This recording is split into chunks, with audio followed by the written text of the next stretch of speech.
Hola a todos, bienvenidos a esta sección de la Asociación Española para el Avance de la Ciencia. Estamos conociendo a nuestros investigadores e investigadoras RC y hoy tenemos muchísimas ganas de charlar con nuestra invitada, la doctora María José Martínez Pérez. Bienvenida, Pepa, ¿qué tal?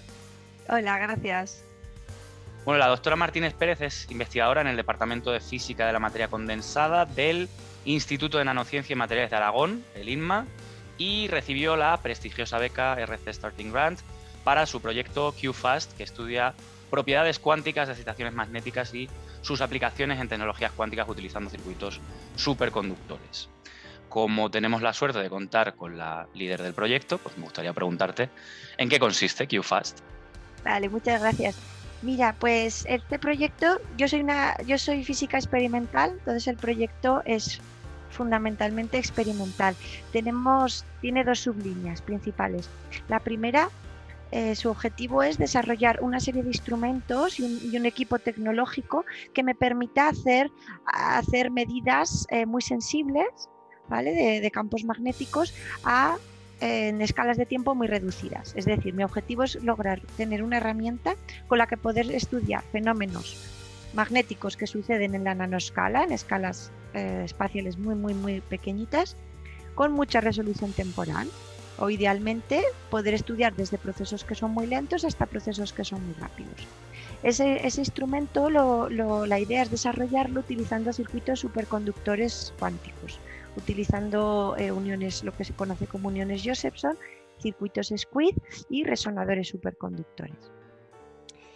Todo ese instrumento operará a temperaturas muy bajas gracias a la compra de un equipo de muy bajas temperaturas que solo puedo financiar gracias a la gran cantidad de dinero que conceden estas becas. De otra forma sería imposible, porque son equipos que superan que rondan el $500.000 de euros. Y el objetivo de operar estas bajas temperaturas es estudiar con este instrumento fenómenos cuánticos, ¿vale? Entonces, en la segunda sublínea del proyecto propongo una serie de experimentos, algunos son de corte un poquito más fundamental y otros con un objetivo un poquito más de aplicación tecnológica.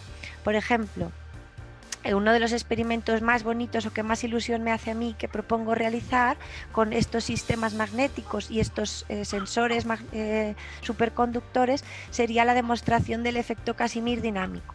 El efecto Casimir es básicamente lo que nos dice es que el vacío puro y duro no existe en física cuántica. Todos hemos oído hablar del principio de incertidumbre de Heisenberg, que nos dice que es imposible conocer con extrema precisión dos cantidades características de una partícula, como puede ser, por ejemplo, su posición y su velocidad. Esto hace que una partícula no pueda estar en un estado conociendo al 100% su posición y su velocidad. Por lo tanto, en el vacío existen siempre pares de partículas o pares, si quieres, de cuantos de energía que se crean y se destruyen constantemente. Gracias al efecto Casimir dinámico sería posible ampliar o, digamos, extraer esas partículas que se crean y se destruyen en el vacío aleatoriamente de forma que fueran observables, ¿vale?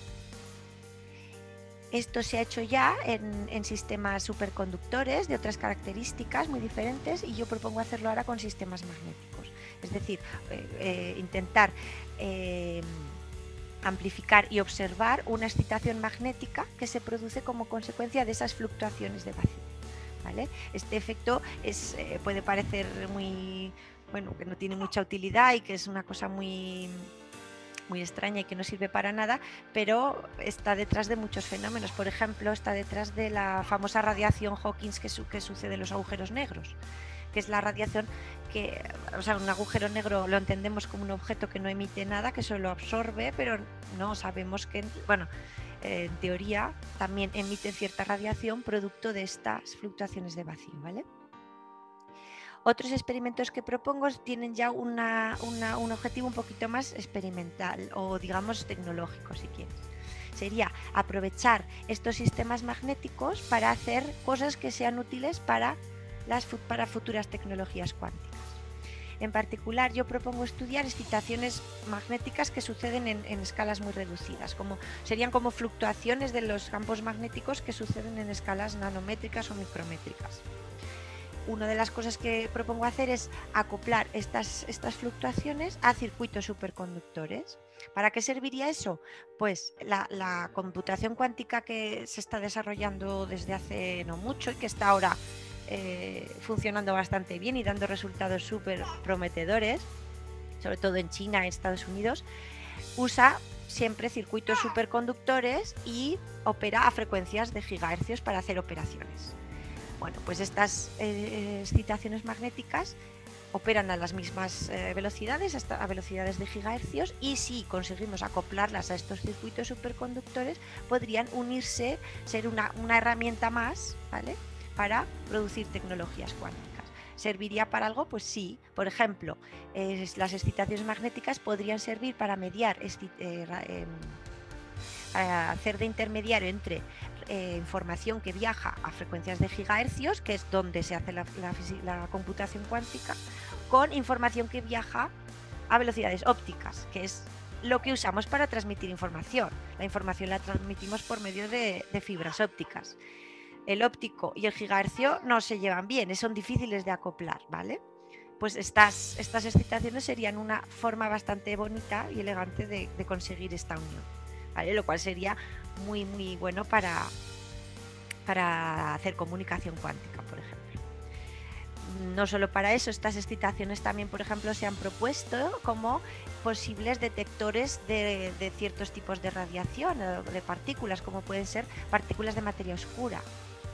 ¿Vale? Hay varias propuestas según las cuales ciertos candidatos a materia oscura, que se llaman axiones, serían capaces de generar excitaciones magnéticas que, gracias a estos sensores que intento desarrollar yo, serían fácilmente medibles.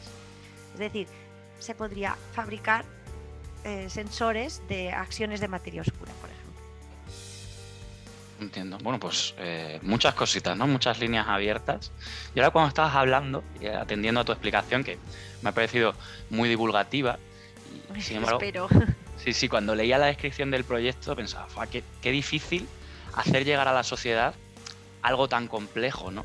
Realmente creo que hay ciertos conceptos que nos asustan, ¿no? Física cuántica es uno de ellos. Siempre pensamos que no estamos preparados para asimilar esta información, no va con nosotros. Entonces, mi pregunta es un problema realmente el hacer llegar tu área a la sociedad? Y cuánto, claro, y también cuánto o qué nos estamos perdiendo por esta falta de comunicación o de entendimiento entre ambos lados, ¿no? Pues mira, yo creo que es un problema para todos. Para nosotros los investigadores es un gran problema. También seguro que es culpa nuestra porque no nos sabemos explicar bien. Pues a lo mejor deberíamos recibir un poco más de formación de cómo divulgar y cómo hacer llegar estos conceptos a la sociedad de forma más sencilla. Seguro que es culpa nuestra. Nos perjudica un montón, porque si la sociedad no percibe esto como algo interesante, pues no va a querer dedicarse a esto, nos perdemos investigadores, no van a querer que los gobiernos inviertan dinero en esto, nos perdemos financiación y, perdona, y la sociedad también se pierde porque es una física muy bonita, son unos fenómenos preciosos. Yo siempre me quejo, siempre digo que la gente suele estar más interesada por cosas relacionadas con el espacio. Siempre nos atrae mucho cosas relacionadas con el universo, más con los visual. Sí. Exacto, eso es todo muy visual. Uno, digamos, no sé, de alguna forma se lo puede imaginar, aunque en realidad es mentira, porque es imposible para nuestra intuición entender cómo funciona un agujero negro o entender lo grande que es el universo. Eso tampoco cabe en nuestra intuición. No nos lo podemos imaginar, la enorme inmensidad de esos objetos, pero nos parece que sí, aunque no sea cierto. ¿Qué pasa con la física cuántica? Yo creo que es muy difícil hacer una imagen, representarlo con una imagen. Y entonces, pues a lo mejor la gente intenta entenderlo, le parece que es muy complicado, piensa que no lo entiende y ya está. Y a lo mejor es que no hay nada que entender, simplemente los electrones y los átomos se comportan de una forma, exhiben unas propiedades. No es que haya que entenderlo, es que es así. Simplemente yo me conformo con intentar podérmelo imaginar, pues utilizo mi tiempo en intentar poderme imaginar cómo eso es posible y en asombrarme de lo hermoso que ese efecto es. Pero no, realmente no hay nada que entender, simplemente es así. Cuando hablamos de entender es para poder explicar una cosa, explicar otra, pero nuestro cerebro realmente yo creo que no lo entiende. Sí, sí, sí. Y bueno, eso es lo bonito de la ciencia. Es así, sí. Sin la necesidad de Vamos, comprenderlo, es que nosotros amarlo. no nos sabemos explicar. No, bueno, o sea, lo que tú comentabas un punto interesante, que era lo de recibir formación para poder divulgar, porque nadie nace sabiendo, pero sí, como tú decías, eso, la necesidad quizás no de aprender, sino de admirarlo desde el respeto y casi desde la inocencia del ignorante, ¿no? Es decir, no tengo que comprender totalmente estos procesos, no tengo esa capacidad de abstracción tal, ¿no? Para poder poner imágenes a lo que no es una imagen, pero al menos decir qué bonito es esto, como tú comentabas, o qué belleza se puede encontrar en la física cuántica, desde luego. Eso, y desde luego que no, la persona que se dedica a esto no lo entiende a lo mejor mejor que tú. Claro. Simplemente pues lo intenta asimilar, pero no es que yo vea fórmulas y automáticamente me entienda, me imagine lo que está pasando, ¿no? Ya, me entiendo. Pues otro aspecto a señalar dentro de tu área, por lo que me gustaría también preguntarte, es por la situación de la mujer, ¿no? Ya sabemos todas las desigualdades que las mujeres habéis tenido que sufrir en ciencia, que estáis sufriendo, pero es algo que yo creo que se hace más evidente en una rama del conocimiento como la tuya. Entonces, no sé cómo has percibido tú todo esto o cómo lo percibes. Mira, desde luego las mujeres somos totalmente minoría en esta rama. En otras ramas de la ciencia, por fortuna, no. Pero en esta, desde luego, sí. Yo estoy más que acostumbrada a ser la única mujer en muchas reuniones, en conferencias y demás. Estamos totalmente acostumbradas a eso. Es ser mujer y además ser joven, que eso también es un punto más para debatir. Pues es un problema, para mí es un problemón.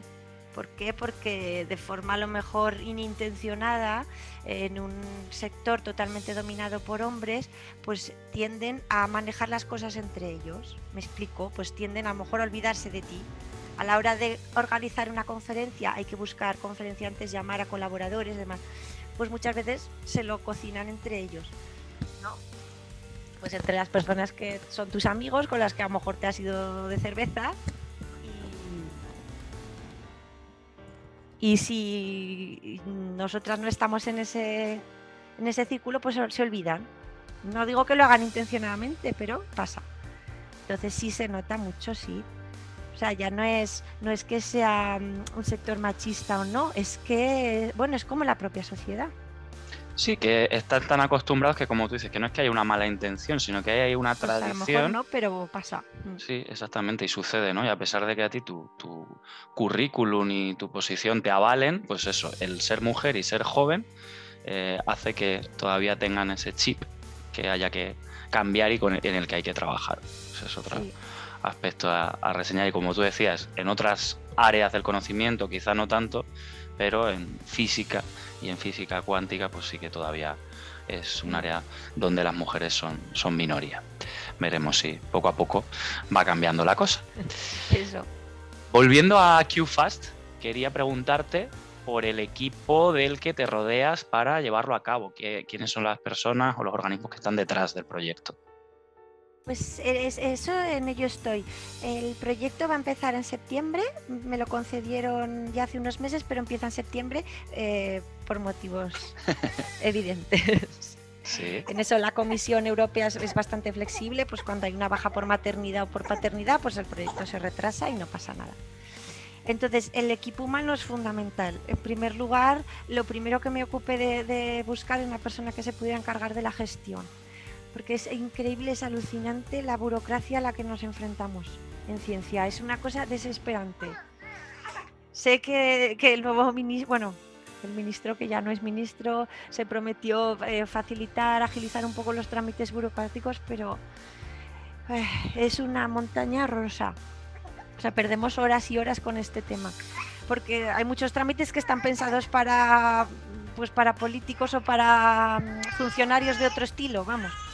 para nosotros no son nada prácticos. Entonces, eso es la primera persona que busqué, fue alguien que se encargara de la gestión. Y ahora estoy contratando gente para hacer el equipo investigador. Tengo ya un chico contratado que viene de Colombia, que viene enseguida. Otra persona que va a empezar ahora su tesis fin de máster conmigo, un posible postdoc. Y me faltaría otra persona más, a ver si espero encontrar alguna mujer para realizar los experimentos. Mi idea es que seamos 5 investigadores dedicados 100% al proyecto. Compraremos este equipo que te comentaba al principio, un equipo que se lleva la gran parte de la financiación del proyecto y la otra gran parte es el pago de personal, exacto.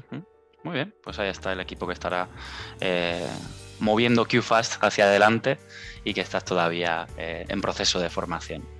Pues ya para terminar, también pensando en el futuro y en ese avance de QFAST, quería preguntarte por los resultados que a ti te gustaría encontrarte, los resultados con los que sueñas con este proyecto.